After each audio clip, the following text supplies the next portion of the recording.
Peter had always been the kind of person who trusted others without hesitation.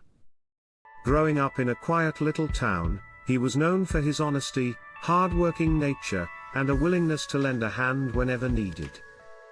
His family, simple and humble, had raised him with values of integrity, and he carried them with pride. However, one unfortunate afternoon, his world was turned upside down. It all began when Peter worked as an assistant at a local convenience store. The store had a reputation for being the heart of the town, and it was where Peter spent most of his time when he wasn't at school. He knew everyone in the town, and they knew him. One evening, after finishing his shift, Peter was cleaning up the store when he heard the loud crash of glass in the back. Rushing to check, he found the store manager, Mr. Davis, confronting a man who had apparently stolen some expensive bottles of wine. Peter didn't know the man, but he saw him flee the scene when Mr. Davis shouted. In the confusion, a misunderstanding occurred. The man, desperate to escape, had pointed at Peter, accusing him of the theft. The sight of Peter standing near the broken glass and the missing items painted a picture of guilt that was hard to dispute. Mr. Davis, who had always been fond of Peter, hesitated but eventually called the police, thinking Peter must have been the one to break the window. Before Peter could explain himself, he was handcuffed and taken away. The weight of the handcuffs was more than just physical, it was the crushing weight of disbelief. Peter tried to plead his innocence, but his words fell on deaf ears. His reputation, built over years, seemed to unravel in an instant. The town that had once trusted him now looked at him with suspicion. Days passed, and Peter found himself locked in a small, cold cell. The loneliness and the isolation were unbearable. His heart ached not only for his own innocence but also for the pain of his family, who had always believed in him. His parents came to visit him, their faces pale and eyes filled with sorrow. They didn't say much, as the reality of the situation was too much to bear. Peter's younger sister, Emma, cried uncontrollably as she clung to their mother. Seeing them so heartbroken tore at Peter's soul. How could he prove he was innocent when no one believed him? The days turned into weeks, and Peter's life became a monotonous blur of cold meals, dreary cell walls, and endless waiting. The hope that once lived in his heart was slowly fading, and the shadows of despair seemed to grow longer with each passing day. The trial was set, but Peter had no hope of a fair hearing. His public defender seemed more interested in paperwork than in defending Peter's case. The evidence against him was flimsy, yet the town had already decided his guilt. It seemed as if there was no way out. Just when Peter was beginning to lose all hope, a glimmer of light appeared. His childhood friend, Mark, who had studied law and recently become a lawyer, came to visit him. Mark had heard about Peter's plight and couldn't believe it. He had always known Peter as a kind-hearted and honest person, not the kind to commit a crime. Mark promised to take Peter's case and clear his name. "Peter, I won't let you suffer for something you didn't do," Mark said, his voice firm and filled with determination. "You've always been there for me, and now I'll be there for you." Peter, too overwhelmed with emotion to speak, simply nodded, tears welling up in his eyes. For the first time in weeks, he felt a sense of relief. His friend, his confidant, was fighting for him. Mark's unwavering belief in his innocence was the lifeline Peter needed. It was a reminder that even in the darkest of times, there were people who cared and were willing to fight for what was right. Mark worked tirelessly on Peter's case. He gathered evidence, interviewed witnesses, and examined every detail with a sharp eye. He discovered that the man who had accused Peter was known for his criminal activities and had a history of theft. Mark also found that the store's security cameras had captured a different view of the scene that painted a very different picture of what had happened. The thief was indeed the man who had pointed the finger at Peter, but no one had bothered to question his motives. As the day of the trial approached, Peter's anxiety grew. The walls of the courtroom seemed as cold and unwelcoming as the prison cell he had come from. But with Mark by his side, he felt a flicker of hope. When the trial began, Mark stood tall, presenting the evidence with precision and passion. His words were like a shield, protecting Peter from the injustice that had been thrust upon him. He didn't just defend Peter, he fought for the truth. The courtroom was silent as Mark made his final statement. "Ladies and gentlemen of the jury, my client, Peter, is a young man of integrity. The allegations against him are not just false, they are a result of a misunderstanding and manipulation. The true thief is not Peter, but a man who has deceived all of us. I ask you to look beyond the lies and see the truth." After what seemed like an eternity, the jury deliberated. The room was thick with tension. Peter's heart raced as he awaited the verdict. Finally, the foreman stood up and delivered the news, "Not guilty." The words hung in the air, and for a moment, Peter couldn't breathe. Then, like a floodgate opening, emotions poured out of him. He was free. The weight that had crushed him for so long was lifted, and he felt a rush of gratitude and relief. He was free, and it was all thanks to Mark's belief in him, his dedication, and his tireless efforts. As Peter walked out of the courtroom, he was greeted by his family, their faces glowing with happiness. Emma ran to him, throwing her arms around him. "You're free, Peter. You're really free," she exclaimed, her voice full of joy. Peter hugged her tightly, feeling the warmth of her embrace, the love of his family, and the strength of his friendship with Mark. He was overwhelmed with emotion, his heart full of gratitude. This experience had changed him. He had been tested in ways he never expected, but he had also learned something invaluable: the power of hope, the importance of believing in oneself, and the unwavering support of true friends. As he walked out into the sunlight, the world seemed brighter. Peter knew that life wasn't always fair, but with the right people by your side, you could face any challenge.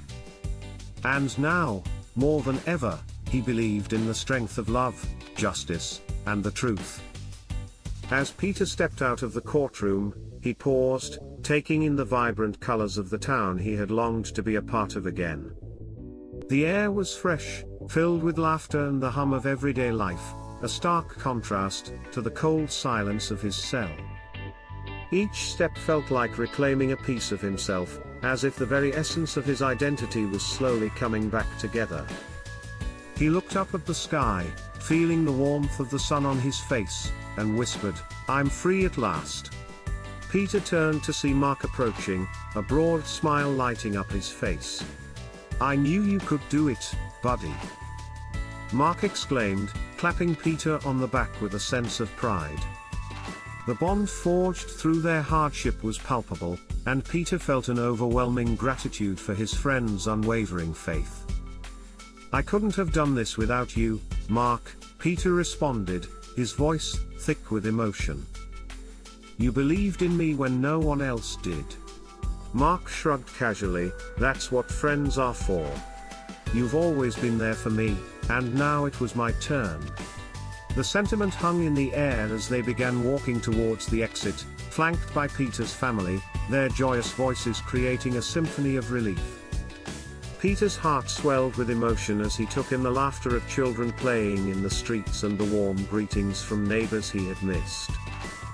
It felt surreal to hear the familiar sounds of his hometown, sounds that had been silenced during his ordeal. "I can't believe this day has finally come," he said, his eyes sparkling with disbelief and joy. Mark nodded, the pride in his expression evident, but he shifted his gaze towards Peter's family. Their faces were radiant, and their joy was infectious, wrapping around Peter like a warm embrace. "Your family is just as happy to have you back," Mark added gently, ensuring Peter felt the full weight of their support. Emma tugged at Peter's hand, pulling him towards the town square, where the community was gathering. "Come on. Everyone is here to celebrate," she chimed excitedly, her laughter ringing through the air. Peter felt a surge of joy as he followed Emma, the festive atmosphere of the town square bustling with excitement. Colorful banners waved in the gentle breeze, and familiar faces smiled widely, welcoming him back as if he were a long-lost hero. Conversations bubbled around him, a mixture of laughter and shouts of joy, each sound a melody that countered the silence of his past weeks. Families gathered, children ran about playing games, and old friends embraced him, their expressions filled with relief and celebration. "Look, Peter. They even made a banner for you."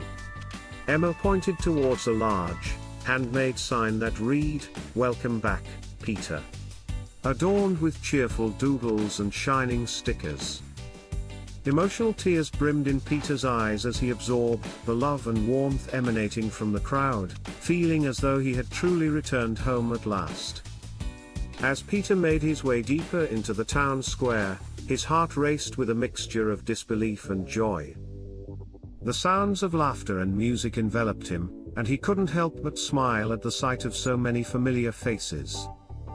Neighbors he hadn't seen in weeks gathered around, showering him with hugs and words of encouragement, their voices blending into a beautiful chorus of belonging. "We missed you, Peter?" one neighbor exclaimed, her face beaming with warmth. Peter paused, taking in the moment, feeling the love wrap around him like a comforting blanket. Each hug, each word of affirmation, reminded him of the community that had always embraced him, and rekindled the importance of connection. He spotted Mr. Davis at the edge of the crowd, who approached him with an apologetic look. "Peter, I'm so sorry about everything that happened," Mr. Davis said earnestly, extending his hand. "I never should have doubted you."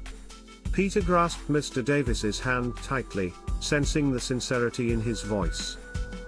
"Thank you for coming," Peter replied, his voice steady. "It means a lot." Their eyes met, and for a moment, they shared an understanding that transcended the past mistakes, a bond now fortified through adversity. Emma, still brimming with excitement, tugged at his sleeve, breaking his moment of introspection. "Let's join the celebration, Peter," she urged, pulling him toward a circle of friends who were dancing. Peter laughed, surrendering to the joy around him. As he danced, surrounded by laughter and the festive spirit, every beat of the music felt like a celebration of his freedom. Memories of his time in the shadow of doubt faded away, replaced with the powerful realization of resilience and hope. He had faced an unimaginable challenge, yet here he was, alive and cherished, embracing the triumph of truth with his community beside him. Amidst the jubilation, he caught Mark's eye, who was taking pictures, capturing the moment for posterity. Peter raised his arms in gratitude, engaging in a dance that was not just about movements, but a celebration of life itself. The vibrancy of the town glowed brighter, rekindling the spirit that had always existed within him, and for the first time in a long while, Peter truly felt at home. Overwhelmed by the joy of the reunion, Peter found himself drawn to the center of a group of friends who began singing a song that echoed their shared memories. Each note resonated with laughter and the promise of new beginnings, and as they harmonized together, it felt as if they were weaving their own narrative, a story of resilience and unity.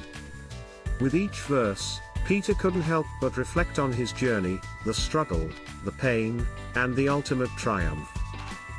This moment was not just one of celebration, but also a powerful affirmation of the bonds he had forged, the love that surrounded him, and the strength he had discovered within himself.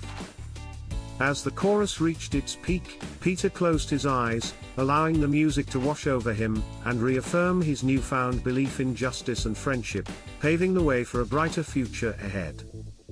As the song came to a close, cheers erupted around Peter, and he felt a wave of emotion swell within him. This was more than just a celebration, it was a reaffirmation of life, love, and community. Emma, her cheeks flushed with excitement, pulled him into a giant group hug with their friends, and Peter couldn't help but laugh through the happy tears that streamed down his face. This is what home feels like, he thought to himself while soaking in the warmth of their collective happiness. Mark stepped forward, raising his cup to friendship and the truth. Everyone echoed the sentiment, lifting their drinks and sharing smiles that radiated joy. In this moment, every trial, every tear, and every doubt faded, replaced by the unwavering support of those he loved. Peter realized that while he had faced darkness, the light of friendship and community had ultimately triumphed. He promised himself to cherish his newfound freedom and to be a beacon of hope for others. This community had stood by him through thick and thin, and now he was determined to give back, ensuring that no one else would have to endure such injustice alone. As the sun began to set, casting a golden hue over the town, Peter took a moment to reflect. The streets he had feared he might never walk again were now alive with warmth and love, as laughter filled the air. He thought of those dark weeks behind bars, where hope had felt like a distant memory, and he realized how profoundly this moment resonated within him. In the midst of celebration, he vowed to stand strong for others who found themselves lost in despair. This experience had taught him the importance of fighting for the truth, not just for himself, but for everyone who believed in justice and hope. With a heart full of gratitude, Peter embraced his family and friends tightly, knowing that together they could face anything the future had in store. As the evening unfolded, the celebrations continued under the stars, with laughter echoing throughout the town square. Peter found himself sharing stories with old friends, recounting fond memories that felt so distant during his ordeal. Each shared laugh and smile reminded him of the bonds they had formed over the years, ties strengthened through this testing experience. He caught Emma's eye as she danced with her friends, her face alight with happiness, and he felt a warmth in his chest knowing he could be there for her again. Mark joined their circle, raising his voice above the music to recount tales of their childhood adventures, drawing giggles of delight from the group. As they exchanged these joyful moments, Peter felt a renewed sense of purpose swell within him. He was not merely a survivor of an injustice, he was a testament to the power of resilience and the unwavering support of love and friendship. Peter took a deep breath, feeling the cool evening breeze brush against his face as he looked around at the joyful faces surrounding him.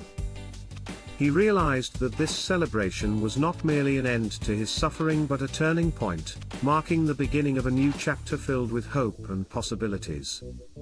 As the sky transitioned into a tapestry of stars, he understood that he would carry this experience within him always, igniting a fire to advocate for truth and justice wherever it was needed. Peter smiled at the vibrant night sky, gratitude flooding his heart as he embraced the warmth of friendship and family. This was not just a celebration, it was a promise to uphold truth and justice, a reminder of the strength found in unity. Together, they would face whatever challenges lay ahead, fully committed to one another.